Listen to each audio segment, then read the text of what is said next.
بسم اللہ الرحمن الرحیم۔ سورہ قمر آیت نمبر 9 سے 17 میں اللہ پاک فرماتا ہے، ان سے پہلے نوح علیہ السلام کی قوم نے بھی تکذیب کی تھی، یعنی جھٹلایا تھا، تو انہوں نے ہمارے بندے کو جھٹلایا اور کہا کہ دیوانہ ہے، اور انہیں ڈانٹا بھی۔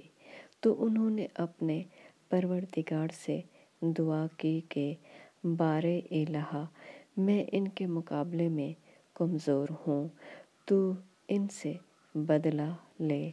پس ہم نے زور کے می سے آسمان کے دہانے کھول دیے اور زمین میں چشمے جاری کر دیے، تو پانی ایک کام کے لیے جو مقدر ہو چکا تھا جمع ہو گیا، اور ہم نے نوح علیہ السلام کو ایک کشتی پر جو تختوں اور میخوں سے تیار کی گئی تھی سوار کر لیا۔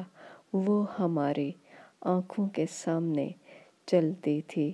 یہ سب کچھ اس شخص کے انتقام کے لیے کیا گیا جس کو کافر مانتے نہ تھے، اور ہم نے اس کو ایک عبرت بنا چھوڑا۔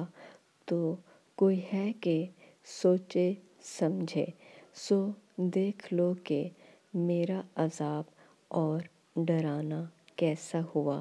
اور ہم نے قرآن کو سمجھنے کے لیے آسان کر دیا۔